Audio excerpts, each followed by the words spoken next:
Então, 1 Coríntios, capítulo 1, verso 30 e 31. Esse texto, 2 versos, é o fim ou resumo da argumentação de Paulo sobre como que a igreja deve proceder centrada em Cristo. O tema do nosso sermão hoje é as bênçãos de estarmos em Cristo. Nós vamos meditar hoje sobre por que nós somos abençoados de sermos de Cristo, de estarmos em Cristo.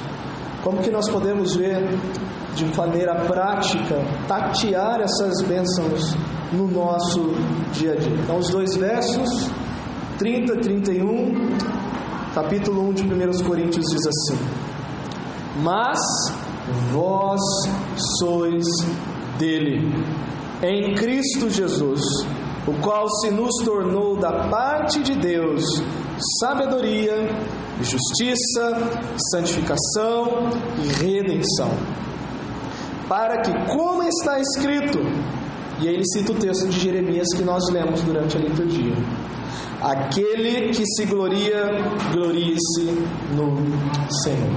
Vamos orar. Senhor, conforme o salmista diz: não a nós, Senhor, não a nós, Senhor, mas ao teu nome na glória, por amor da tua misericórdia e da tua muita bondade. Deus, nós agradecemos porque aprove ao Senhor transformar cada um de nós em vasos de misericórdia. Nós bendizemos ao Senhor, conforme o hino que cantamos, ser as pedras vivas que no final dará toda a glória para o dono do edifício, que é o Senhor Jesus. Nós bendizemos ao Senhor porque partiu do Senhor isso. Foi uma iniciativa do Senhor. Não há nada em nós que pudéssemos apresentar ou causar com que fôssemos o que a tua palavra descreveu aqui. Nós não nos colocamos em Cristo, nós somos colocados em Cristo. Nós não criamos a palavra da cruz, foi nos entregue a palavra gloriosa da cruz. Deus, nós não queremos viver de tal forma que o que nós cantamos e reconhecemos como verdade do Senhor não seja visto de maneira prática na nossa vida. E ainda assim, nós reconhecemos que até o poder para viver vem do Senhor. Socorre-nos, ó Deus.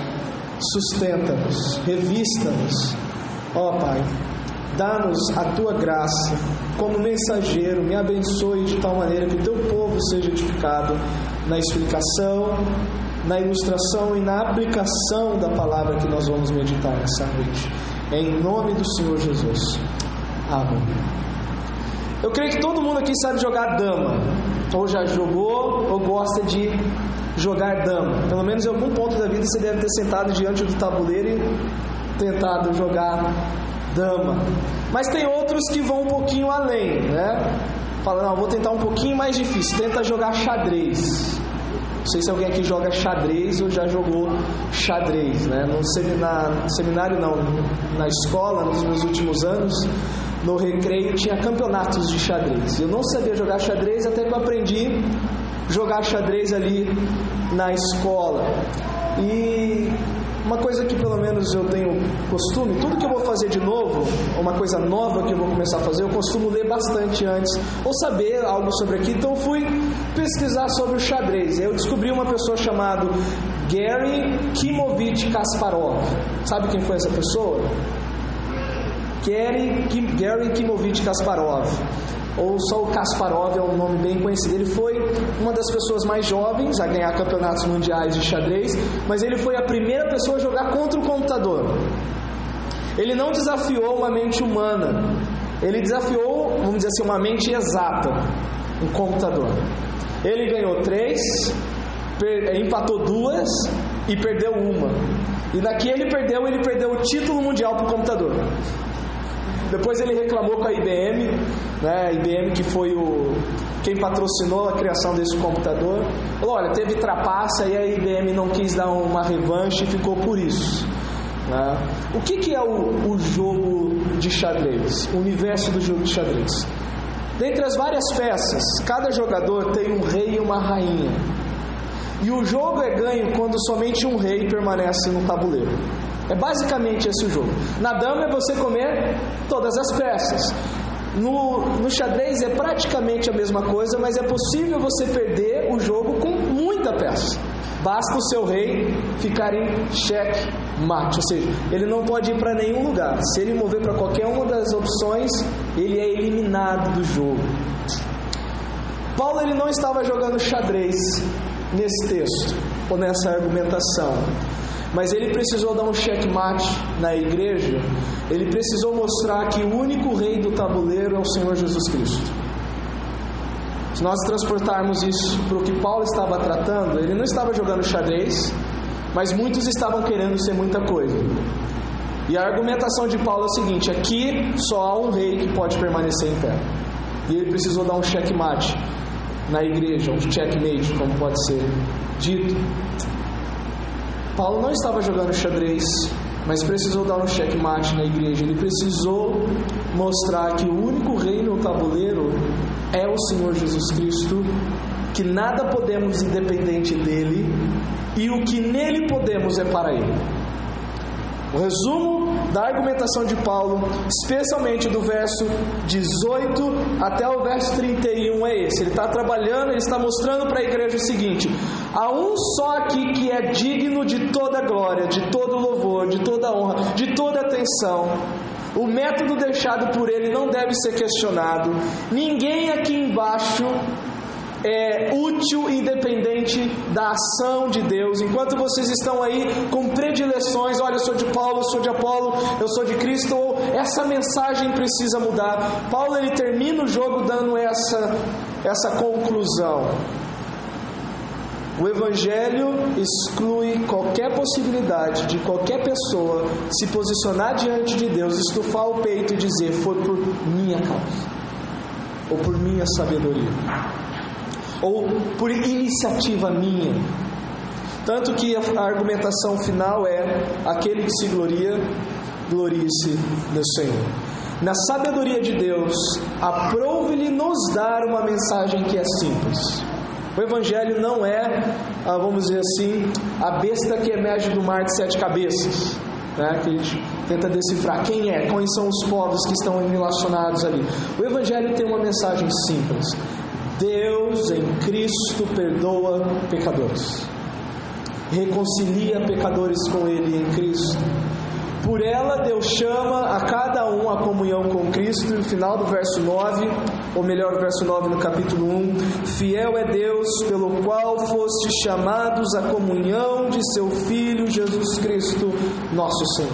Por essa mensagem Ele convida pessoas a ter comunhão com Ele, dá poder aos seus. O Evangelho é o poder de Deus, e reduz a nada os que pensam que são alguma coisa, ou que pensam que são alguma coisa de si mesmos, são diante de Deus. Quando ele diz aqui no verso 26 ao verso 27 que ele aniquila a sabedoria do sábio, ele confunde o instruído do mundo. Quando ele pega tudo aquilo que para o mundo seria o melhor, ele mostra que aquilo é o pior. A palavra da cruz exclui qualquer tipo de mérito diante de Deus. Basicamente isso que vimos até agora. A pergunta que nós devemos fazer no final, lembra? Quando Paulo escreveu essa carta, ele não separou por capítulos, ele não separou por assuntos, e ele entendeu que, olha, ele precisava dizer tudo isso para a igreja, mas para nós é fracionado, né, é quebrado. Mas no final dessa argumentação, ou desse pensamento de Paulo, o que nós deveríamos perguntar é o seguinte: o que pode ser feito a fim de que eu e você não experimentemos esse efeito negativo da palavra da cruz? E por efeito negativo é o que ele fala no verso 27, que escolheu as coisas loucas do mundo para envergonhar os sábios, escolheu as coisas fracas do mundo para envergonhar as fortes, e Deus escolheu as humildes do mundo e as desprezadas, aquelas que não são, para reduzir, ou dependendo da tradução, aniquilar as que são. O que eu e você precisamos para não experimentar isso? O que eu e você precisamos ter ou experimentar, a fim de nós não nos enquadrarmos naquilo que Tiago diz na sua carta, porque Deus dá graça aos humildes, mas resiste ao soberbo. O que nós precisamos experimentar, ou o que pode ser feito a fim de que eu e você não experimentemos esse efeito negativo da palavra da cruz, a saber, ser reduzido a nada, ao invés de experimentar o poder de Deus por meio da palavra da cruz. Então, uma resposta dentro do texto lido, desses 2 versículos, uma resposta que eu pelo menos entendi que pode ser dada é o seguinte: termos Cristo como nosso Senhor e estarmos nele é o que pode fazer a diferença quanto a essa questão. De maneira muito mais simples, viver em obediência a Cristo é o que pode te dar o escape de não ser aniquilado, envergonhado, resistido por Deus. Então, temos 2 pensamentos básicos dentro desses 2 versos. É uma bênção pertencermos a Deus em Cristo, porque Ele é o fator decisivo em nossas vidas. Esse é o primeiro pensamento. Primeiro ponto, se você quiser nomear assim. A primeira ideia que nós podemos extrair desta pergunta, de que é uma bênção estarmos em Cristo, é porque Ele é o fator decisivo em nossas vidas. Nós precisamos dele para sermos diferentes. Nós dependemos dele para nós não incorrermos no que é dito nos versos que nós lemos: sabedoria segundo o mundo, ou querer ser algo diante do mundo. Por que eu digo isso? Que ele é o fator decisivo. Todas as Bíblias começam no verso 30 com mas.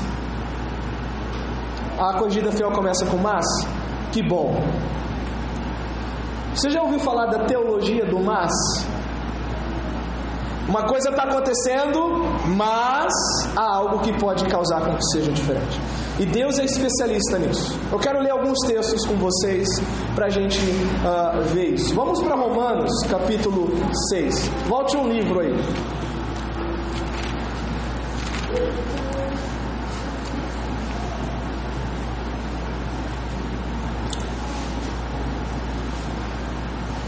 Verso 17, Romanos 6,17. Paulo está falando do efeito da unidade ou da união da pessoa com Cristo, e aí ele vai dar ele vai pintar um quadro muito negativo da nossa situação antes do Evangelho, e ele vai dizer o seguinte: se não fosse o Senhor, esse quadro não mudaria. Verso 17, mas graças a Deus. Por quê? Por que graças a Deus? Porque outrora escravos do pecado, contudo, viestes a obedecer de coração à forma de doutrina que fostes entregues, e uma vez libertados do pecado. E a ideia tudo é passivo aqui, tá? Nós experimentamos a ação, não somos nós que causamos a ação. E uma vez libertados do pecado, fostes feitos servos da justiça. Mas graças a Deus. Capítulo 7, verso 25.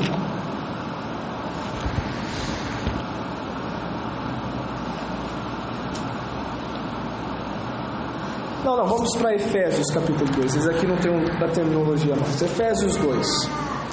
Só essas 2 instâncias aqui para a gente ler e voltar para 1 Coríntios. Vamos ler do 1 ao 4. E aí vai ter aquela imagem desoladora, desesperançosa, que se não houvesse uma intervenção externa não mudaria a situação. E aí vem mas Deus. Efésios 2, 1 a 4.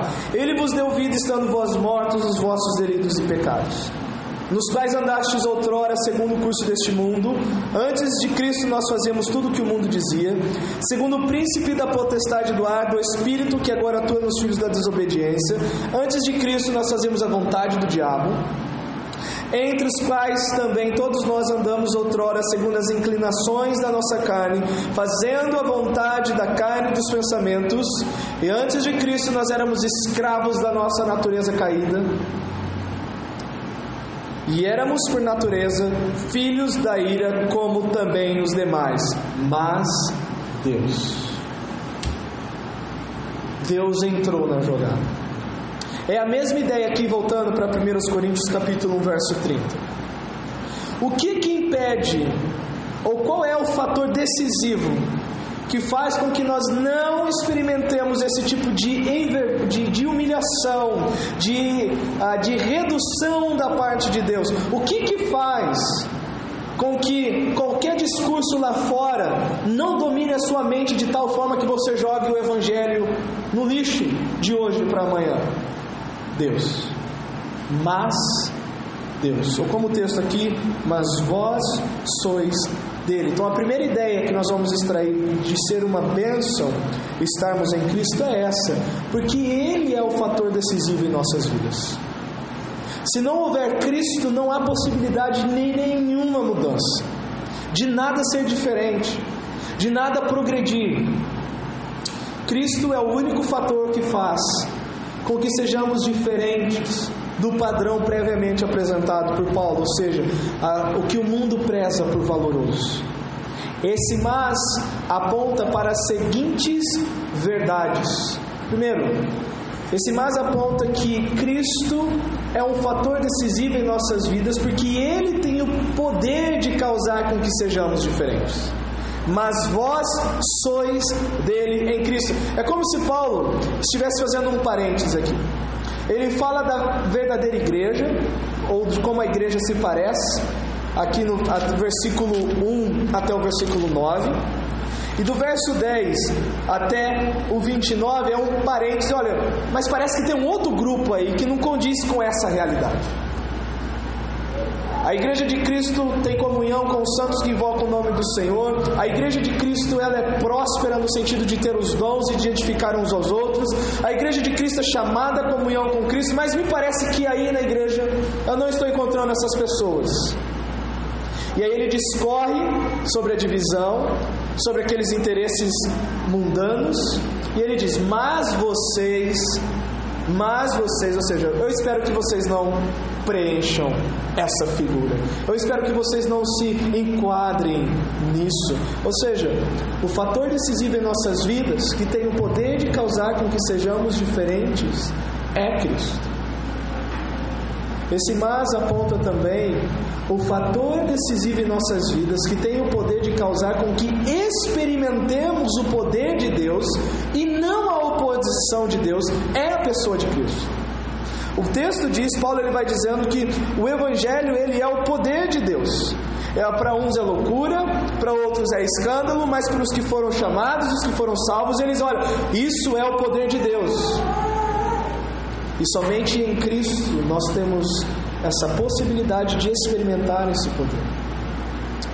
Esse mas que Paulo apresenta no verso 30 é o fato ou fator decisivo em nossas vidas, que tem o poder de causar com que tenhamos um orgulho santo pela motivação correta que é Cristo.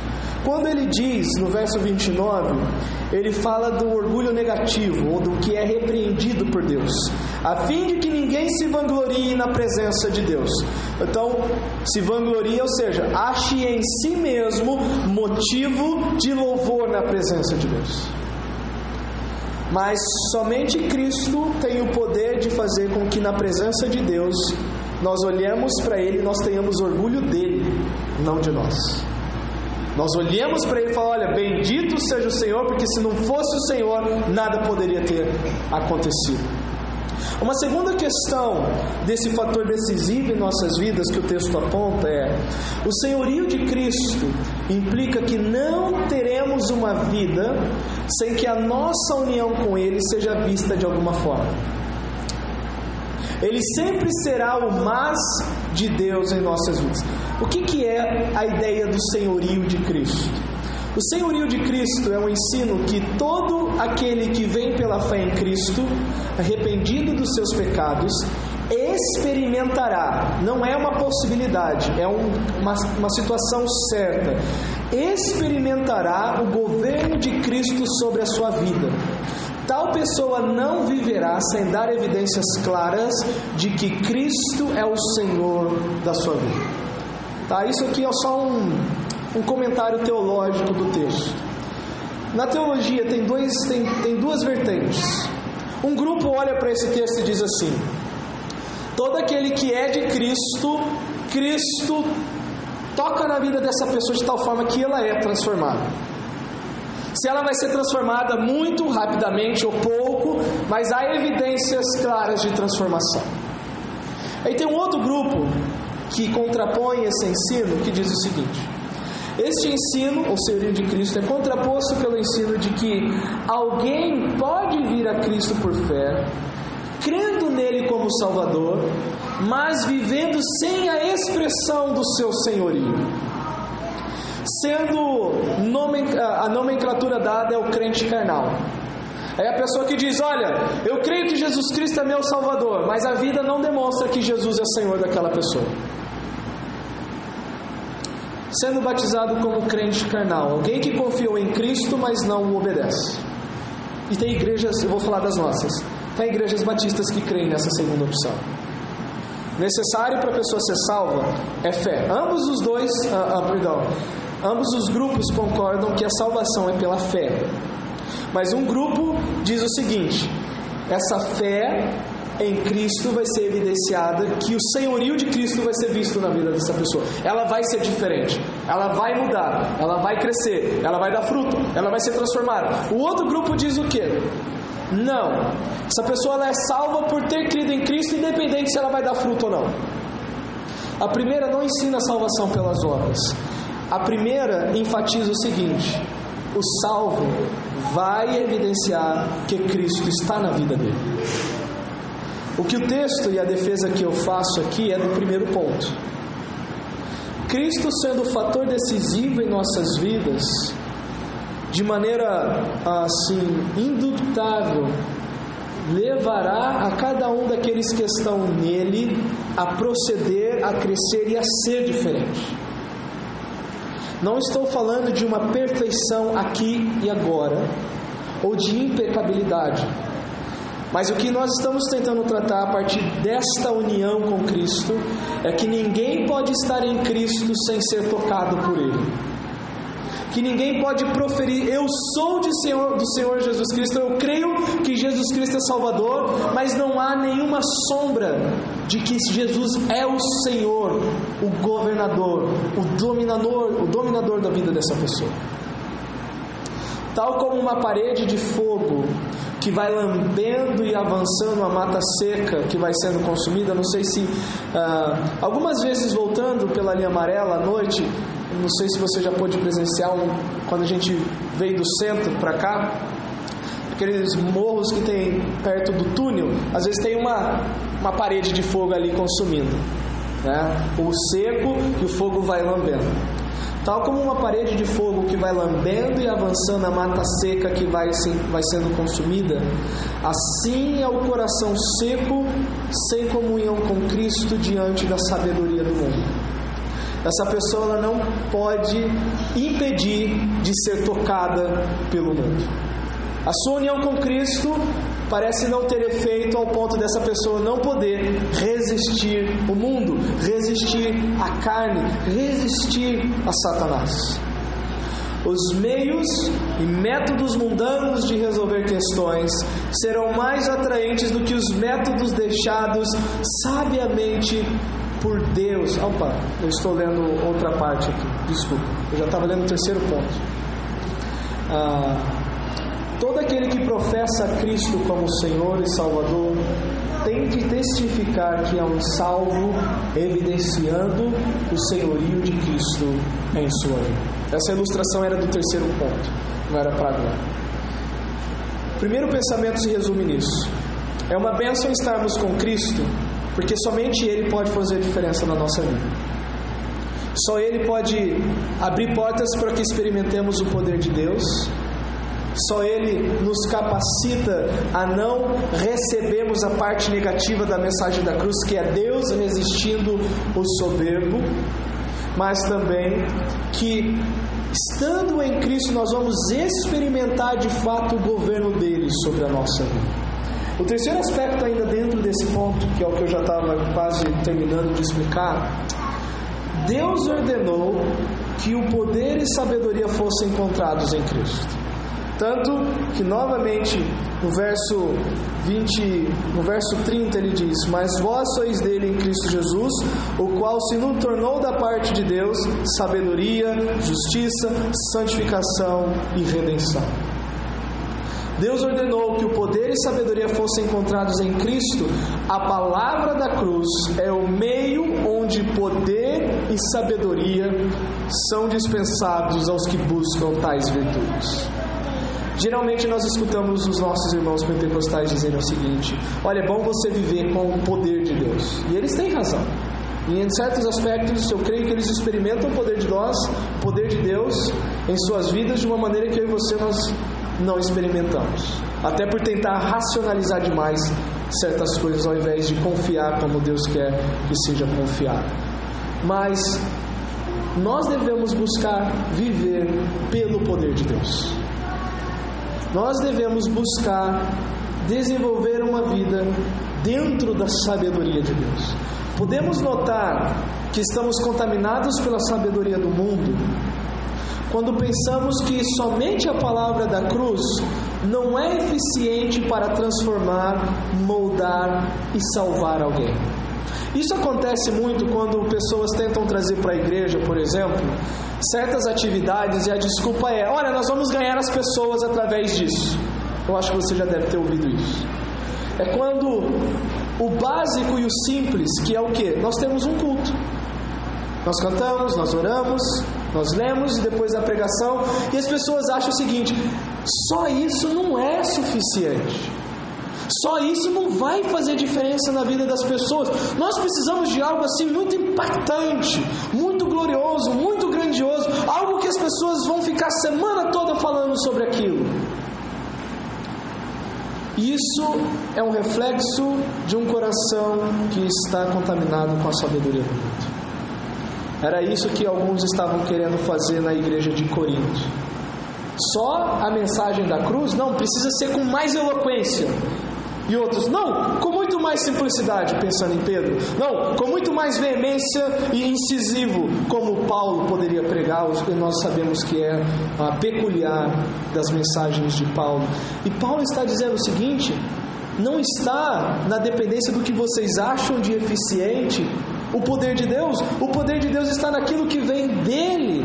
O Evangelho nasceu nele, é dele, tem o DNA dele, e isso é o suficiente para causar transformação, para dar poder. Quando não estamos quando não experimentamos o convite de termos comunhão com Cristo, lembra o verso 9, fiel é Deus, pelo qual nos chamou a comunhão com Cristo Jesus, o seu Filho. Quando não experimentamos comunhão com Cristo, deixamos de experimentar em nós o poder de Deus. Sabe quando você leva uma vida e você não vê nada diferente acontecendo em você? E aí você se torna até quase um incrédulo ou um cético se os meios básicos da vida cristã, comunhão, leitura, meditação, oração, jejum, consagração, como se essas coisas, olha, eu usei e não resultou em nada na minha vida. Quando nós deixamos de ter comunhão com Cristo, nós deixamos de experimentar o poder de Deus. E por isso pensamos que qualquer outra coisa possa ser mais eficaz e mais sensata. Quando eu digo sensata, a ideia de, olha, o que eu penso que pode ser feito é mais sensato do que Deus diz que pode ser feito. É mais sensato a fim de produzir resultados na igreja do que a simples pregação centralizada em Cristo. Irmãos, se vocês olharem, eu volto a dizer, eu não sou contra, e os irmãos sabem disso, nós temos programações voltadas para as faixas etárias e para, vamos dizer assim, os grupos que existem na igreja. Os casados, os solteiros, as crianças, os jovens. Eu não sou contra isso. Não sou contra isso. Mas se nós olharmos na história da igreja, nós vamos ver que a igreja sobreviveu tempos e tempos só com o culto de domingo.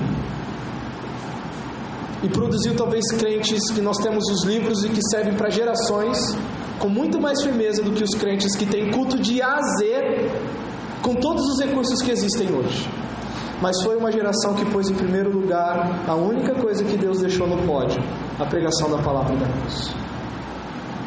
Se nós desviarmos disso, nós vamos ter uma vida fraca. Nós vamos viver arrastando espiritualmente, numa miséria espiritual. Paulo está dizendo aqui que Cristo ele é o fator decisivo porque não existe poder fora dele. Cristo ele é o fator decisivo porque a mensagem da cruz tem como o pilar, ou a pedra de toque, ou a pedra de esquina, a pessoa de Cristo. E se alguma coisa precisa acontecer na vida de alguém, não é nada, nenhuma atividade. Lembra eles brigando por causa de batismo? Paulo dizendo: olha, eu não batizei muitos, batizei poucos. Não há nada que possa ser feito a não ser expor alguém a Cristo. Às vezes, quando os jovens não vão bem, em vez de reconhecer, olha, esses jovens não estão firmes em Cristo, fala-se o quê? Não, precisaria ter mais culto de jovens. Às vezes o casal não vai bem, e aí, ao invés de reconhecer, olha, falta de compromisso pessoal de cada um com Cristo, diz: olha, nós deveríamos ter mais programação de casais, talvez isso não teria acontecido. E inventa-se 1 milhão de desculpas baseadas na sabedoria do mundo. Paulo ele está literalmente dando um checkmate nessa ideia. Não existe poder fora da mensagem da cruz. Nós podemos pensar nas melhores e mais, vamos dizer assim, dinâmicas atividades que a igreja pode experimentar, ainda tendo a palavra de Cristo. Mas Deus deixa claro no capítulo 1 que a pregação da palavra da cruz é o meio pelo qual Ele chama. Ele chama pela primeira vez quem nunca foi salvo para a salvação, e Ele continua a chamar os que Ele já chamou ao arrependimento diário, constante, por meio da pregação da palavra da cruz. E aí entra o que eu estava falando no outro ponto. Tal como uma parede de fogo que vai lambendo e avançando a mata seca que vai sendo consumida, assim é o coração seco sem comunhão com Cristo diante da sabedoria do mundo.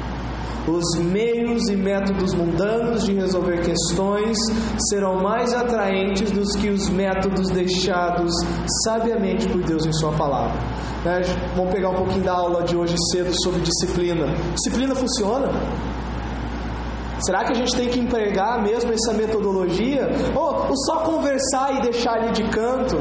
Quando a pessoa deixa, olha, não mexe não, deixa assim, não vai mudar, não vai acontecer diferente. Não, nem adianta avançar. Se Deus deixa uma ferramenta e uma instrução e um caminho a ser seguido, é porque na sua sabedoria Ele sabe que aquilo vai produzir efeito.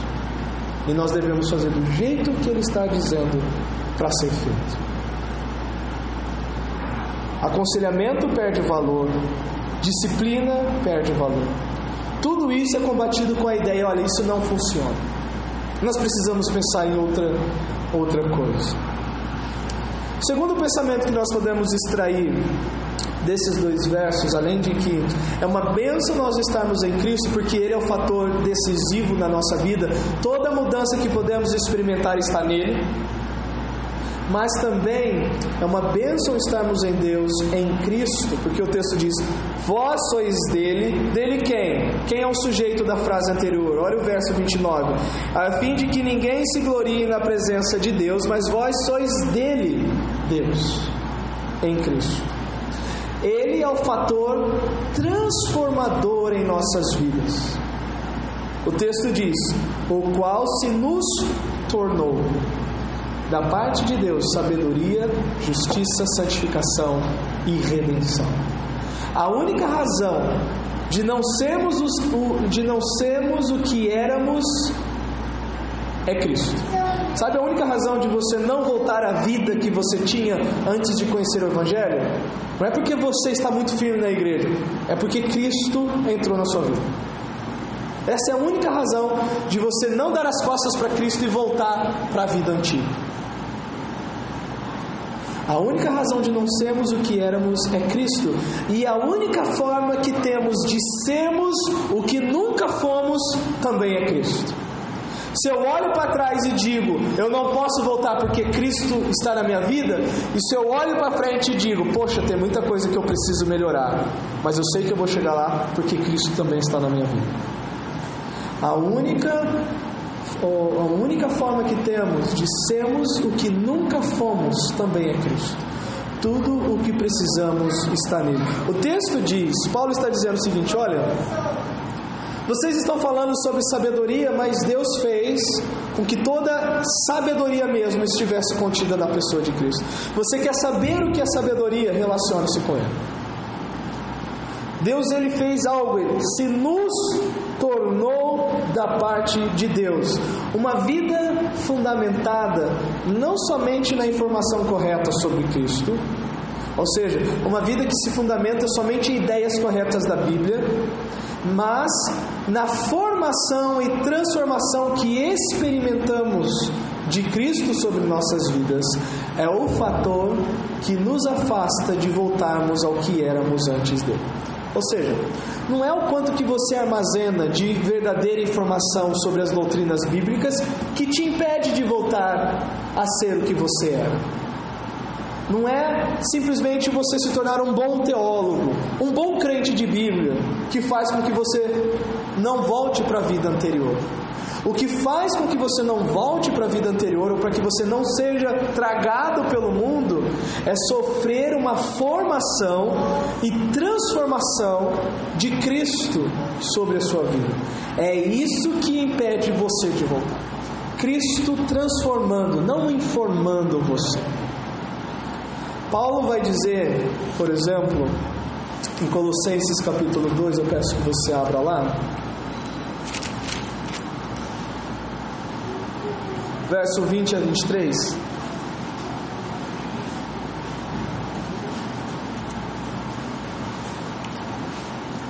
Eu não estou dizendo que o adquirir informação precisa sobre as verdades bíblicas não seja útil.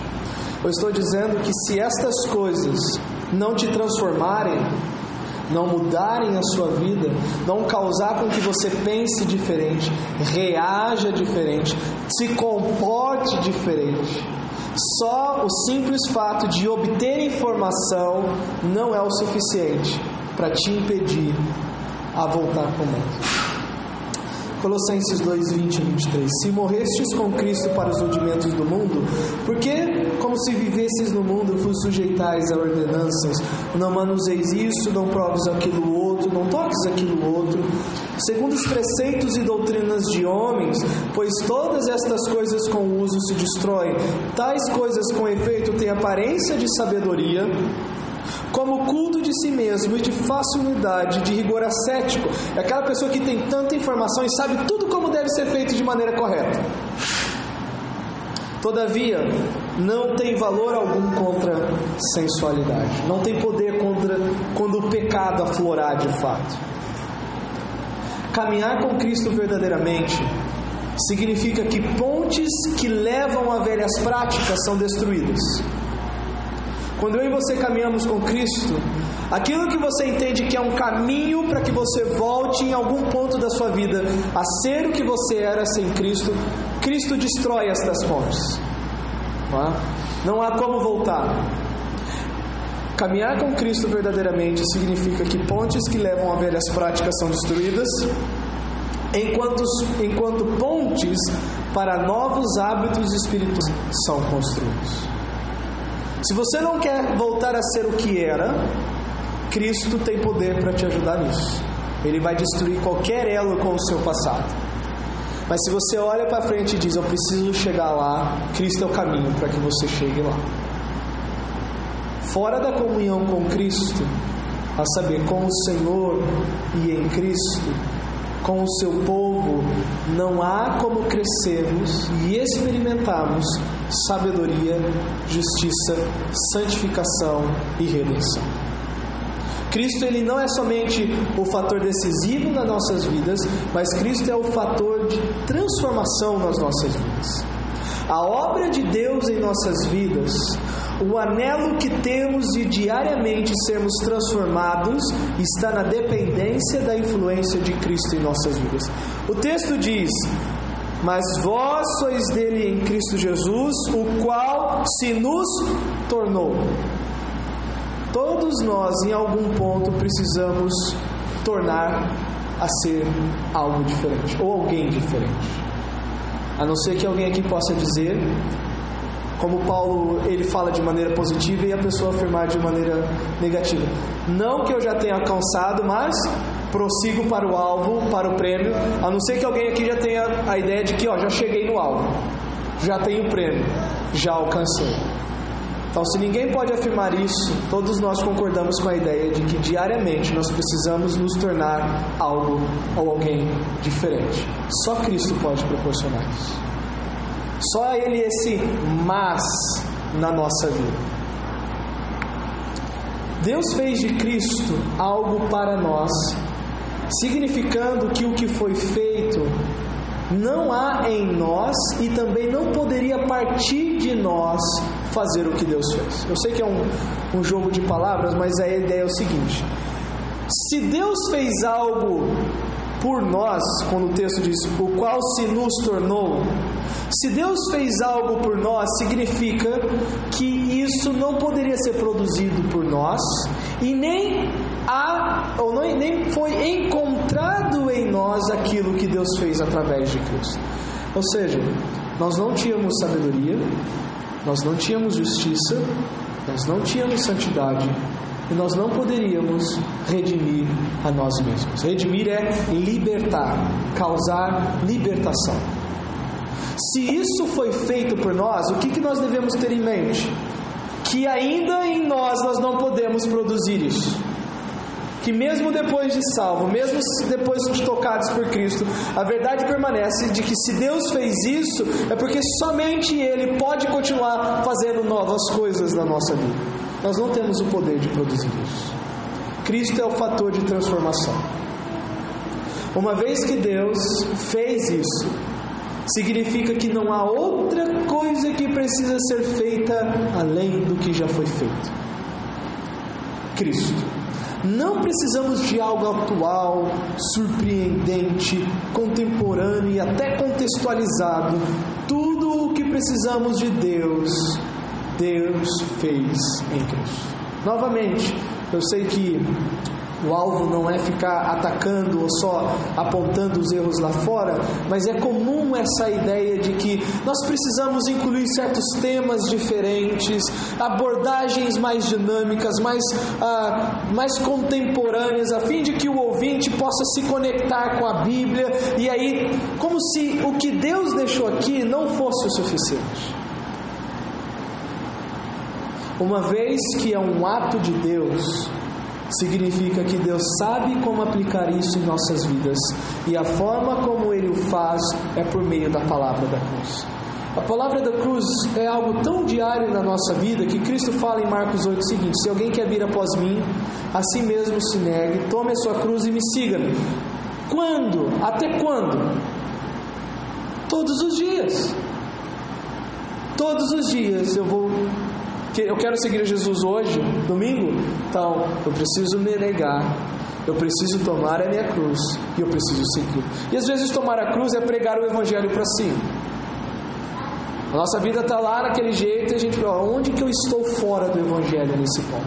Aonde que aquela verdade que me trouxe para perto de Deus, eu não estou considerando, de maneira que eu me sinto distante de Deus? Vá e leia os Evangelhos de novo. Ouça um sermão evangelístico, mas tenha contato com a palavra da cruz. O mundo dita como podemos ser diferentes para sermos únicos.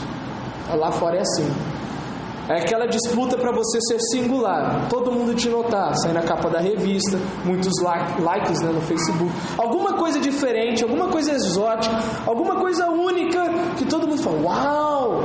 E a pessoa se alimenta daquele status, alimenta o orgulho, porque eu sou diferente. E hoje nós sabemos que as pessoas tentam ser diferentes sendo piores, né? As façanhas são: olha, o quanto eu consigo chegar mais no fundo do poço do que a outra pessoa. Os irmãos sabem, eu não tenho TV por assinatura nem nada, mas só passando pelas notícias na internet, o Big Brother para mim é o maior exemplo disso. como você pode chegar ao fundo do poço em rede nacional, se gabar de ser o pior. Às vezes na escola eu lembro dos meus colegas se gabando: olha, bebi tantas garrafas, cheguei carregado, beijei tantos, fiz isso. E é sempre o pior do moral. E lá fora o mundo gira em torno disso. Às vezes para a igreja é o quanto que nós sabemos, ao quanto que nós somos mais precisos. As coisas o pecado, ele tem uma habilidade de pegar o que é santo e usar contra nós. Se você quiser saber disso, leia Romanos capítulo 7. Paulo diz: o pecado, valendo-se de uma coisa boa, me matou. Nós devemos cuidar. O mundo dita como podemos ser diferentes para sermos únicos, enquanto Deus, em sua sabedoria, aponta que, sendo um com Cristo, podemos ser diferentes do mundo.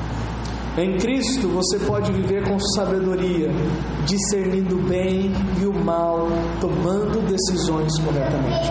Cristo é a sabedoria que eu e você precisamos diariamente. Em Cristo você pode viver de uma forma justa. Lembra? Ele se tornou sabedoria, justiça. Em Cristo você pode viver de forma justa, caminhar na luz, andar na vontade de Deus, que é um produto da graça de Deus, que nos ensina a vivermos de maneira santa, justa e piedosamente. Tito 2:11.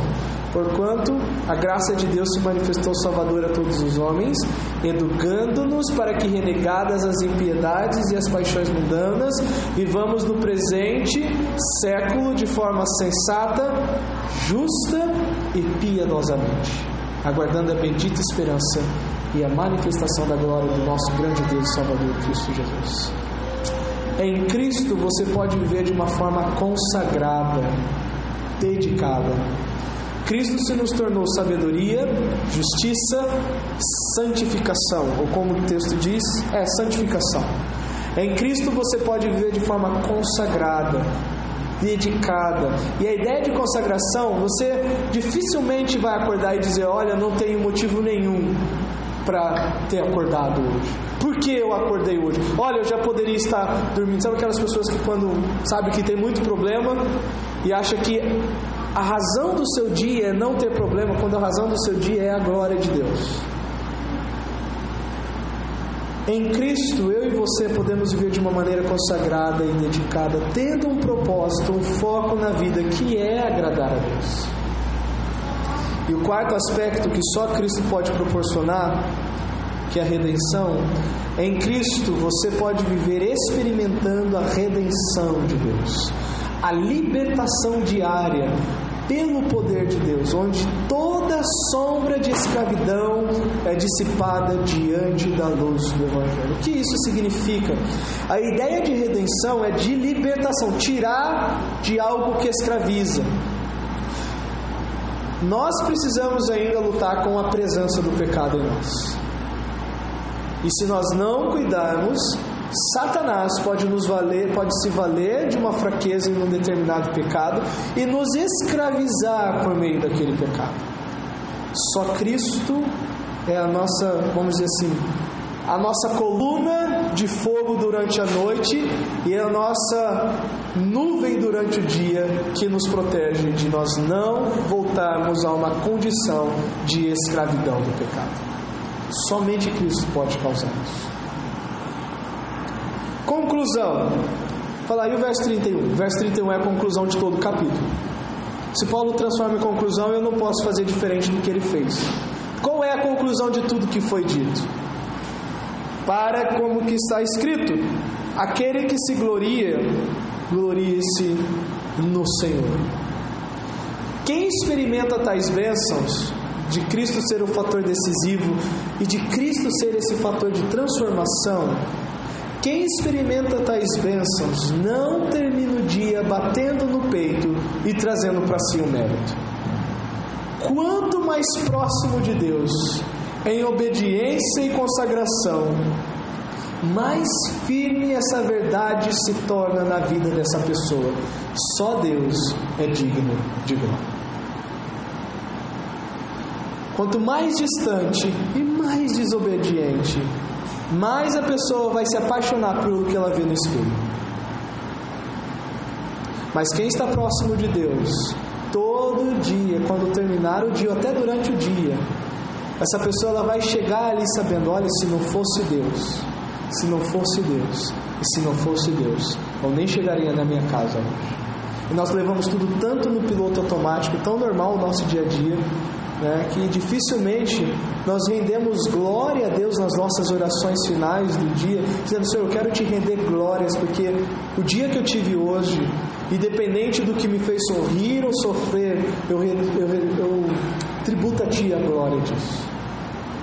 Eu reconheço que foi a mão e a providência e a sombra do Senhor sobre a minha vida. Viver para a glória de Deus tem como meio viver em comunhão com Cristo. Não há como nós falarmos: olha, eu quero mostrar que Deus é importante, eu quero fazer com que as pessoas ao meu redor saibam que Deus é importante para mim, mas isso não tem como acontecer se não for por meio da comunhão com Cristo. João 14,6: verdade, verdade vos digo, eu sou o caminho, a verdade e a vida, e ninguém vem ao Pai senão por mim. Você pode simpatizar com o Evangelho e achar que essa é uma mensagem importante, é boa, é bom para a mente pensar positivamente na ideia do Evangelho, de fazer as coisas certas, mas se você não caminha em Cristo, você não está indo ao Pai, e você não está tendo comunhão com o Pai. A glória de Deus no final é a razão da nossa existência. Todo salvo foi capturado por ela. Segundo os Coríntios capítulo 4, verso 4. Segundo os Coríntios 4. Nós vamos aplicar a engenharia reversa aqui. O texto está indo numa direção e nós vamos aplicar de maneira contrária. O texto está dizendo o que Satanás faz para que uma pessoa não seja salva. E nós vamos ler na ideia o seguinte: como que Deus salva alguém? O que ele apresenta para essa pessoa quando ele rompe a cegueira? O que é que cativa essa pessoa a vir a Cristo? Segundo os Coríntios 3 e 4, capítulo 4, versículo 3 e 4. Mas o nosso evangelho está encoberto, é para os que se perdem que está encoberto, nos quais o Deus deste século secou o entendimento dos incrédulos, para que não lhes resplandeça a luz do evangelho, da glória de Cristo, o qual é a imagem de Deus. Geralmente pensa-se o seguinte: olha, a pessoa ela creu no Evangelho porque ela quer ir para o céu. Mas na perspectiva de Paulo, a pessoa creu no Evangelho porque ela viu a glória de Cristo. Porque ela entendeu que Cristo é digno de ser glorificado com corações que depositem confiança diante dele. Não porque elas vão ter algo de bom no final, mas porque o que há de mais belo ela pôde contemplar, e só Deus abriu os olhos para que ela pudesse contemplar. Você quer usar a sua vida para a glória de Deus? Eu creio que sim. Mas lembre-se que isso começa com Cristo. Vamos orar. Senhor, nós rendemos-te graças, conforme o próprio Paulo diz, ou o Senhor diz através do teu servo na palavra, que o Senhor chamou, que houve uma santa vocação, e que o teu chamado através do Evangelho foi demonstrando o poder do Senhor. E agora nós lemos que o teu Evangelho também revela o quão glorioso Cristo é, o quão perfeito Ele é, e que são estas coisas que nos atraíram para Ti. Não o olhar para Ti como um meio, mas contemplar a Ti como o nosso fim, como a razão do porquê nós estamos aqui. Obrigado porque pela Tua graça nós pudemos terminar esse capítulo e ter essa noção de como que uma vida centrada em Cristo ela é poupada de muitas dores e ela pode ser uma bênção no seio da igreja. Livra-nos, ó Deus, de olharmos para o Evangelho e pensarmos que isso é supérfluo, que qualquer outro assunto tem mais peso que o Evangelho na igreja. Pelo Evangelho o Senhor atrai as ovelhas e repele os bodes.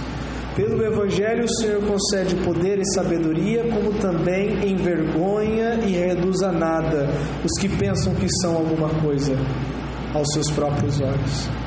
Ajuda-nos a caminhar em humildade diante do Senhor.